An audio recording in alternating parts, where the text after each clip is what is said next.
Good morning students, आज हम देखेंगे पार्ट 3 रेशे वस्त्रों के पदार्थ।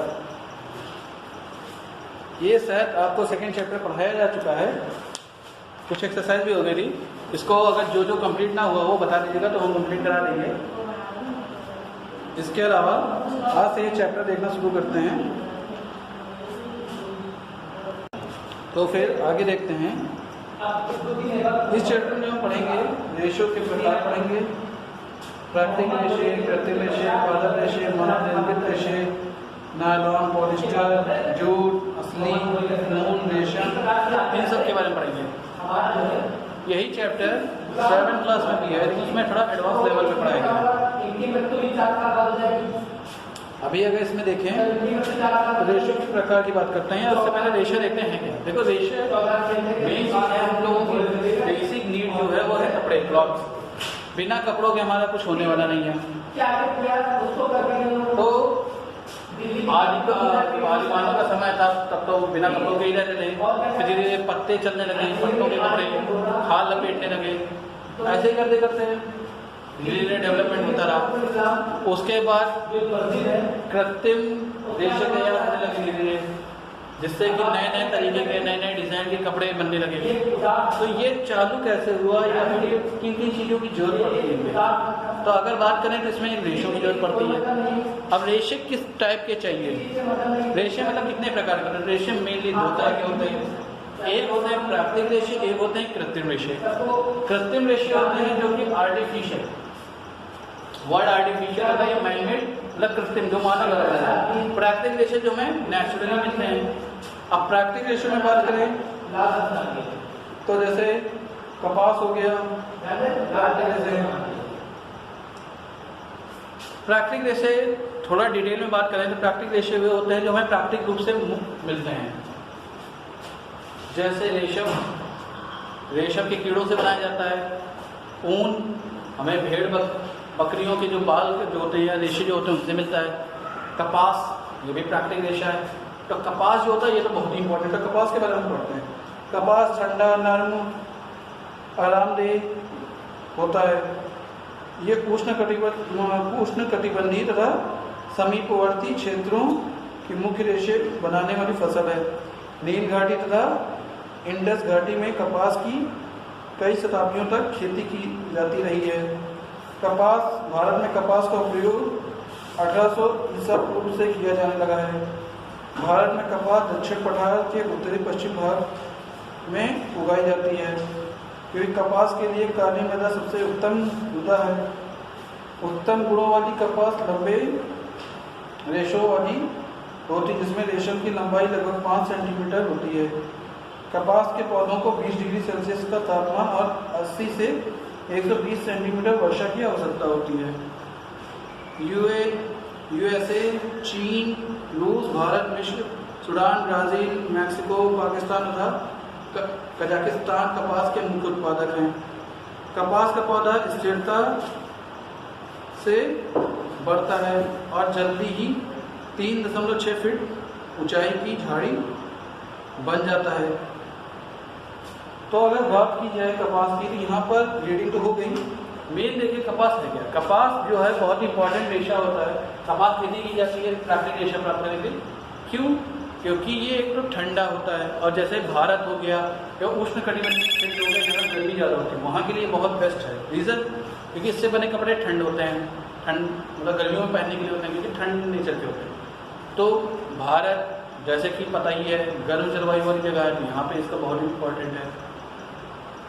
इसके अलावा लिखा तो बहुत कुछ है कि इससे प्राप्त रेशा जो होता है 5 सेंटीमीटर लंबाई तक का होता है, ये इंपॉर्टेंट पॉइंट है। इसके अलावा कपास मेनली कहाँ कहाँ प्रोड्यूस किया जाता है, तो कपास जो प्रोड्यूस होता है या उत्पादित किया जाता है यूएसए, भारत, चीन, कजाकिस्तान, सूडान, ये सब देश हैं। इसके अलावा कपास का पौधा स्थिरता से बढ़ता, मतलब धीरे धीरे बढ़ता नहीं, मतलब एक सतत रूप से बढ़ता है, जल्दी 3.6 फीट की ऊंचाई की झाड़ी बन जाता है। लगभग 2 महीने बाद उन पर सफ़ेद या हल्के पीले रंग के फूल आ जाते हैं, जो कुछ दिनों बाद गुलाबी या लाल रंग में बदल जाते हैं। फूलों की पंखुड़ियाँ गिरने के बाद उससे हरे फल अखरोट की तरह गोलाकार रूप में उगते हैं, इसे टिंडा कहते हैं। जब ये स्थिरता से वृद्धि करते हैं, इनमें बीज तथा रेशे होते हैं। वयस्क होने पर ये हरे, गोले, भूरे हो जाते हैं। मतलब ये जो फल जो आया था हरे रंग का, जिसे टिंडा बोला जा रहा था, वो अब भूरे रंग का हो चुका है और सफ़ेद रेशों को निकालने के लिए फटने लगते हैं। जब ये रेशे सूख जाते हैं तो फुल्सीदार हो जाते हैं। वे ऐसे लगते हैं जैसे बर्फ से ढके हुए हों। कपास के फल एक साथ नहीं खुलते, इसलिए इनकी चुनाई की जाती है। चुने हुए कपास को फैक्ट्रियों, कारखानों में बेच दिया जाता है। फैक्ट्रियों में कपास रेशों को बीज से अलग किया जाता है। पृथक्करण की यह क्रिया कपास निकालना गिनिंग कहलाती है। अब ये इंपॉर्टेंट पॉइंट है, क्वेश्चन आ सकता है गिनिंग क्या होती है। तो गिनिंग होती है कि कपास रेशों को बीज से अलग जो किया जाता है, इसे गिनिंग कहते हैं या कपास निकाली कहते हैं? कपास निकालना कहते हैं। तो धागा मिलों में कपास को साफ किया जाता है और धागा सूत बनाया जाता है। अब कपड़ा बनाने के लिए रुई को दबाकर गट्ठा बनाया जाता है, जिसे गांठ कहते हैं। उद्योगों में इन रुई के गांठों से कपड़ा बनाया जाता है। क्या आप सोच सकते हैं कि रुई से कपड़ा कैसे बनाया जाता है? चलो पढ़ते हैं इसको। कपड़ा बनाने के लिए विभिन्न चरणों से गुजारा जाता है। फैक्ट्रियों में गांठों की रुई को भूसा और सूखी पत्तों से अलग किया जाता है। साफ रुई को संवारने और सीधा लंबा करने के लिए मशीन में डाला जाता है। अंत में यह एक सलीवर के समान रस्सी में बदल जाता है। इस रस्से के धागों से तंतु या धागा बनाया जाता है, जो बुनाई के लिए सुदृढ़ होता है। कच्चे पदार्थ को तंतु या धागा बनाने के लिए एक साथ काटा जाता है। यह कार्य मशीनों द्वारा किया जाता है। मतलब ये सारा जितना प्रोसेस हो रहा था वो मशीनों के थ्रू ही हो रहा था। इसके अलावा इस तंतु या धागे को एक बड़ी रील में लपेट दिया जाता है, इसे फोबिनस कहते हैं। कपड़े को करघे पर धागे की बुनाई द्वारा तैयार किया जाता है। करघे दो प्रकार के होते हैं, हाथ करघा तथा मशीन करघा। हाथ करघे पर कपड़ा हाथ द्वारा बनाया जाता है। मशीन करघा में क्या होता है, जो मशीनें होती हैं वो इलेक्ट्रिसिटी से चलाई जाती हैं।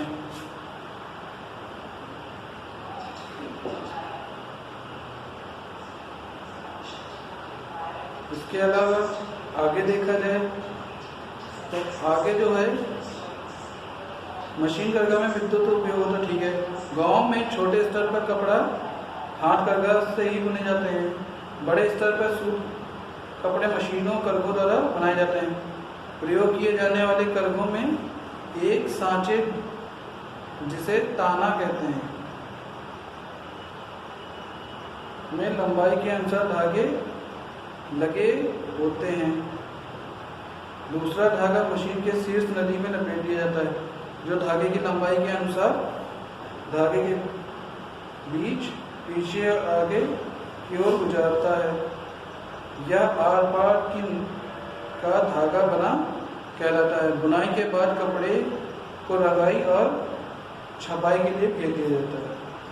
कुल मिला के देखा जाए तो कपड़े जो बनाए जाते हैं, पहले तो रेशा लेते हैं, रुई लेते हैं, रुई से धागे बनाए जाते हैं। अब धागों का इस्तेमाल किया जाता है मशीन के थ्रू कपड़ा बनाने में।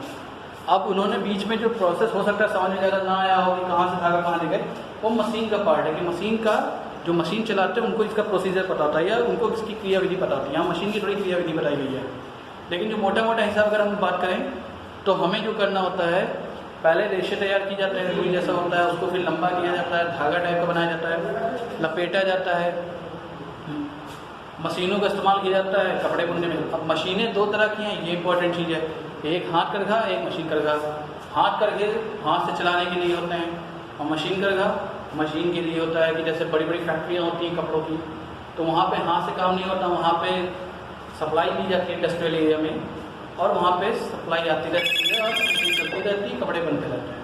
कपड़ा बनने के बाद उसमें रंगाई होती है, प्रिंटिंग होती है, जिस तरह के जैसे आजकल के कपड़े हम लोग के आते हैं, अब तो बहुत एडवांस लेवल पे आ गए हैं, कपड़ों पे रंगाई की जाती है, रंगाई करने के बाद उसे सुखा दिया जाता है कि कलर पक्का हो जाए। प्रिंटिंग के लिए आजकल स्टिकर्स आते हैं, नई नई मशीन्स आ चुकी हैं, स्टिकर्स को लगा के हीट कर दिया जाता है, गर्म कर दिया जाता है, स्टिकर में जो डिज़ाइन बने तो वो छप जाती है। इसके अलावा बहुत कारीगर होते हैं जो कि कपड़ों में कढ़ाई करते हैं, उससे भी डिज़ाइन बनाई जाती है। टोटल डेकोरेशन का काम है, अलग अलग करते हैं।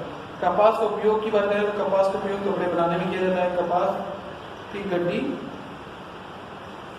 पैड अस्पतालों में कई कार्यों के लिए उपयोग किया जाता है, ये पैड बनाने में भी जाता है। कपास गद्दी का उपयोग फैक्ट्रियों, कारखानों में मशीन की सफाई के लिए किया जाता है।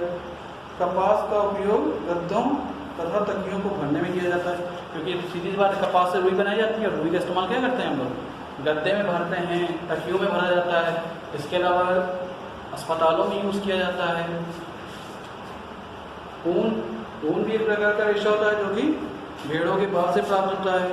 कुछ अन्य प्रकार के ऊनें बकरियों, ऊँटों से भी प्राप्त की जाती हैं।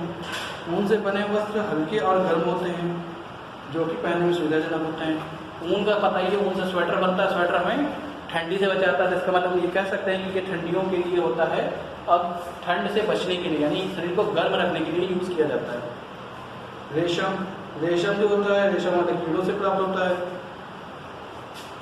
रेशम की खोज 400 वर्ष पूर्व चीन में हुई थी। रेशम का धागा कृमि नामक कीड़े के कोकून से प्राप्त होता है। रेशमी धागों से बने वस्त्र चमक वाले और मजबूत होते हैं। मुख्य रेशे उत्पादक देश चीन, जापान और दक्षिण कोरिया है। रेशम कृमि के अंडों से लार्वा निकलते हैं। इन्हें शहतूत के पेड़ पे पाला जाता है। लार्वे से प्यूपा